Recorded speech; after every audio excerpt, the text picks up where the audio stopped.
Bonjour, je suis Éric Collin, docteur vétérinaire, membre du groupe One Health Zoonose de la Société nationale des groupements techniques vétérinaires et membre du comité FIEFQ. Vous avez des questions sur les impacts potentiels de la fièvre Q sur la santé humaine et c'est bien normal. Cette maladie qui touche les ruminants, petits et grands, est connue pour les avortements et les troubles de la reproduction qu'elle provoque. Mais c'est aussi une zoonose, c'est-à-dire une maladie transmissible entre les animaux, malades ou non, et l'homme. Des études ont montré que les professionnels de santé en élevage et les éleveurs étaient exposés très fréquemment à la bactérie responsable.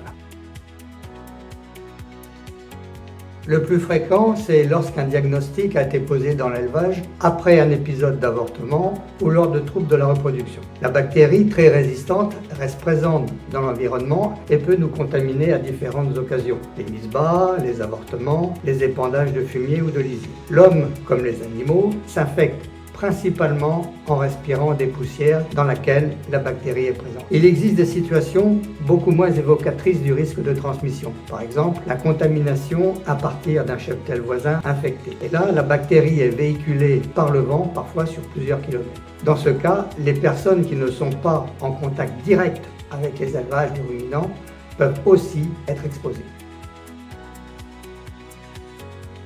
Si l'infection est fréquente, heureusement, le nombre de malades reste limité. Beaucoup d'infections sont inapparentes. Mais lorsque les symptômes apparaissent, il s'agit en général d'un syndrome grippal qui peut malheureusement, dans de rares cas, se compliquer. C'est la conjonction de deux paramètres, l'importance de l'exposition de la personne au risque dans son environnement et de sa sensibilité plus ou moins forte à la bactérie qui va conditionner le déclenchement et la gravité de la maladie. En milieu à statut inconnu, respectons tous les mesures générales de biosécurité, c'est-à-dire le port de gants, de cottes et avoir une hygiène des mains parfaite et de protection respiratoire si nécessaire, et surtout s'il y a des épandages. En milieu connu comme infecté, il faut absolument éviter l'exposition des personnes à risque à la bactérie, notamment lors de participation aux mises bas, au curage ou aux épandages. Les femmes enceintes, les personnes immunodéprimées, les personnes à cardiopathie valvulaire ou porteuses de prothèses vasculaires sont l'exemple des personnes à risque. Rapprochez-vous de votre médecin traitant ou du médecin du travail avant même d'être malade pour vous informer et prendre alors les mesures de protection adaptées.